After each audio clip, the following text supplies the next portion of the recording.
Il y a 170 ans, jour pour jour, la France mettait fin à l'esclavage dans ses colonies françaises. Ce sont des millions d'hommes, de femmes et d'enfants qui ont été arrachés à l'Afrique pour travailler dans des plantations en Amérique et aux Antilles.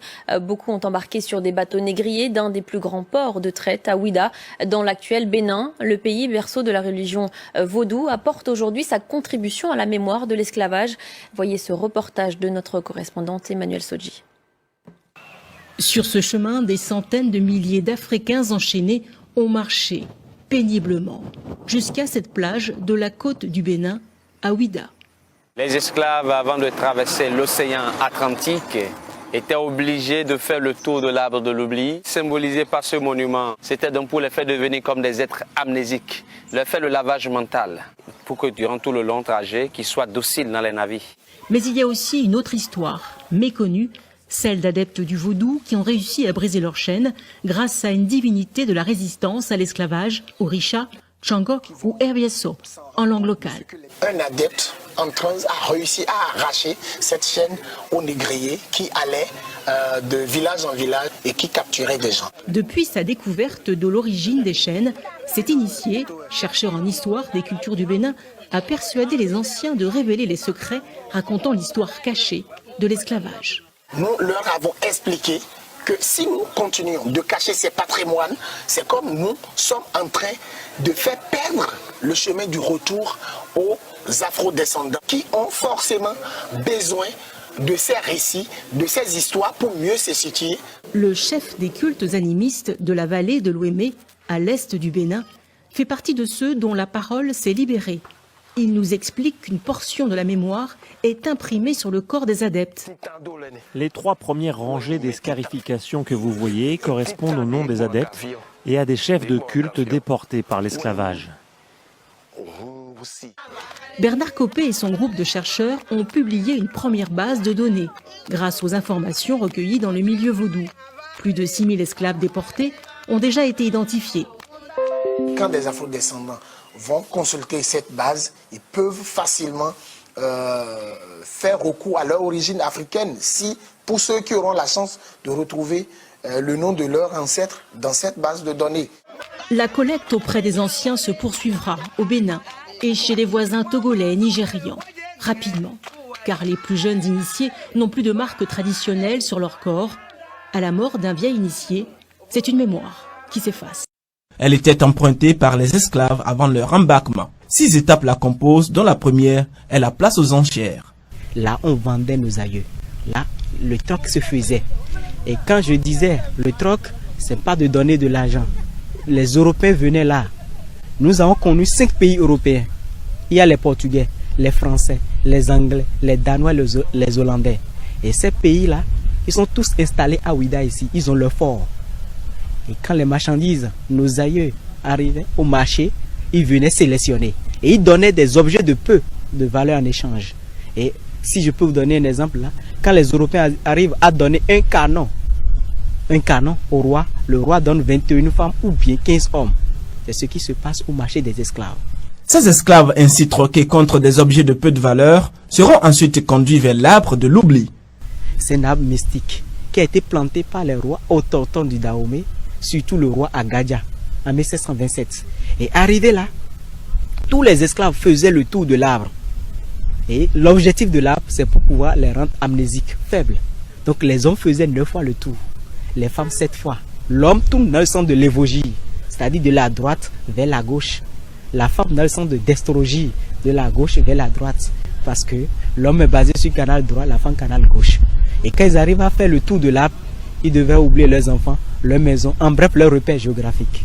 Après avoir oublié enfants et parents et désormais sans repère géographique, ils sont gardés dans une case noire, Zomaï, où certains perdaient la vie. Zo, c'est le feu. Maï, là où la lumière, le feu ne pénètre point. Cette case a été créée après des expériences de voyage. Ça veut dire quoi? Pour amener nos aïeux d'ici pour l'Amérique, ils font au moins 12 semaines. Ça veut dire 3 mois de voyage pour aller en Amérique. Mais les premières expériences ont montré quand ils voulaient amener 100, c'est à peine 30 qui arrivent à la destination. Alors là, c'est une perte pour les acheteurs. Qu'est-ce qu'on peut faire maintenant? C'est de là, les Européens ont eu l'idée de créer la case noire, qu'on appelle la case de Zomaï, où on gardait nos aïeux pendant 2 semaines. Et pendant ces 2 semaines, c'est pour pouvoir les tester. Et ils sont en contact permanent avec l'obscurité. Et le pire encore, tous leurs besoins intimes se faisaient dans la case. Uriner, chier, là, c'est sur place. Et on les donne à manger une fois tous les 2 jours. Ceux qui ne réussissaient pas l'épreuve de Zomaï et qui y rendaient l'âme, et même ceux agonisants, étaient enterrés dans une fosse commune.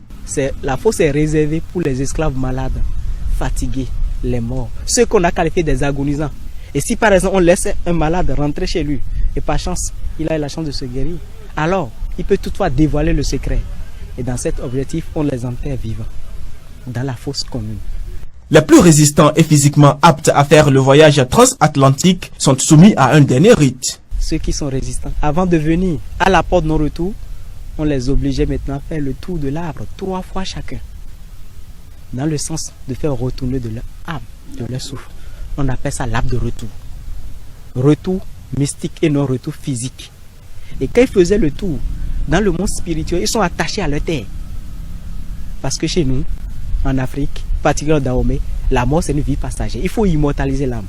Donc on demandait à ces esclaves de faire le tour dans l'objectif qu'après leur mort, leur âme devrait venir. Étape finale de la route de l'esclave, la porte du non-retour. Tout au long de la côte servait pour l'embarquement. Tous les bateaux restaient au large de la plage. Et on devait mettre nos aïeux dans des petites chaloupes vers le grand navire. Ce qui crée la mort de plusieurs esclaves du Dahomey. Ça veut dire quoi? Imaginez nos aïeux qui venaient de Savalo, un peu du centre du Bénin vers Abomey, qui n'ont jamais vu l'océan. En venant sur cette plage de Djegbadji, ils voyaient l'eau et le ciel à l'horizon comme ça. Ils se demandaient où allons-nous. Beaucoup d'entre eux préféraient mourir sur la terre que de mourir dans l'eau.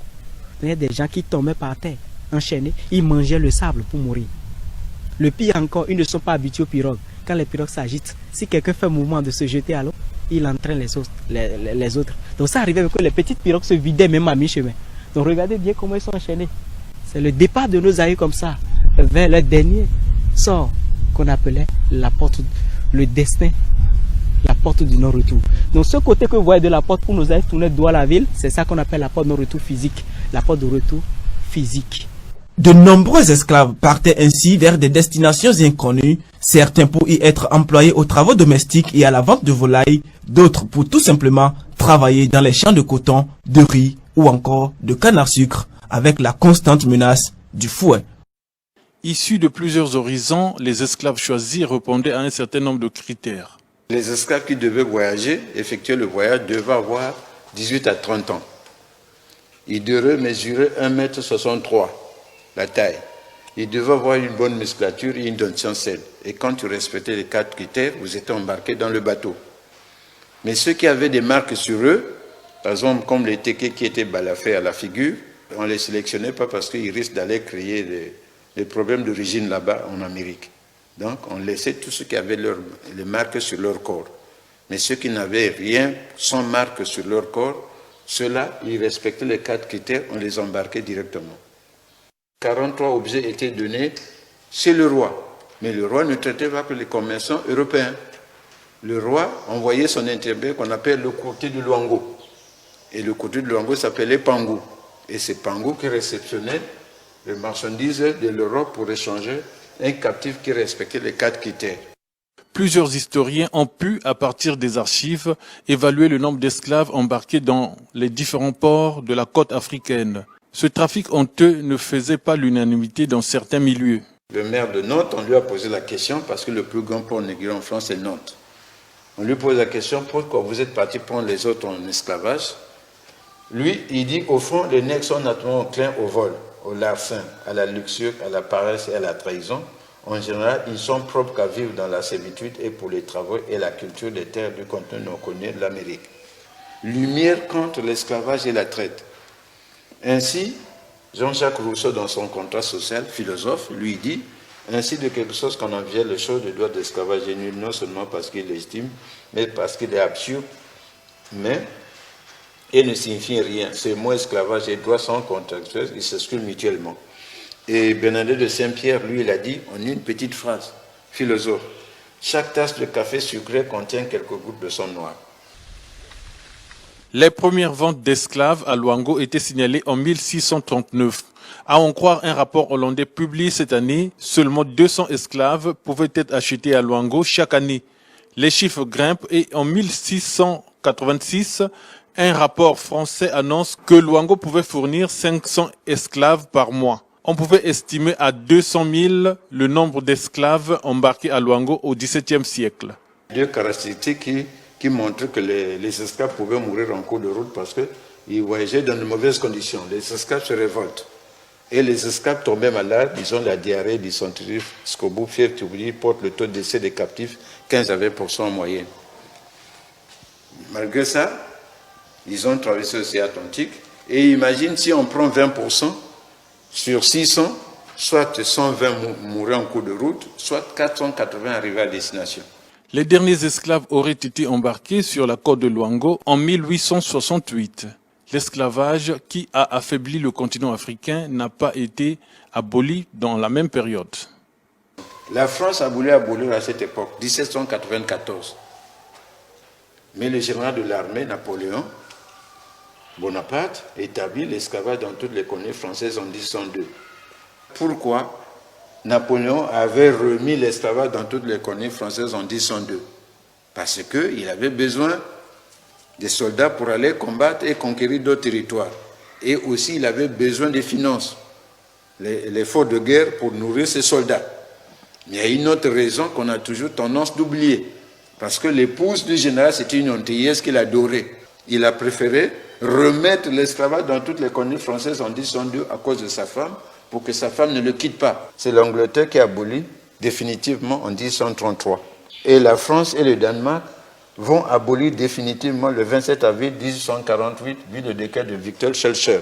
La Hollande, c'est en 1863, donc 18 ans après, vu le décret de Schœlcher. Et les États-Unis n'ont rien à voir avec l'Europe, c'est Frédéric Douglass qui était né esclave et qui rachète officiellement sa liberté en 1847 auprès du maître qu'il avait acheté. Et sa maison, aujourd'hui, à Washington, c'est devenu un musée des arts africains. La piste de caravane empruntée par les esclaves pour atteindre Luango n'avait jamais été mise en valeur. La stèle érigée en 1897 par De Brazza sur le site de l'ancien port des esclaves de Luango, lieu où a été effectuée la transaction des esclaves au XVIIe, XVIIIe et XIXe siècle. Cette stèle effondrée en février 2002 a été reconstruite à la place du non-retour. La piste est totalement abandonnée.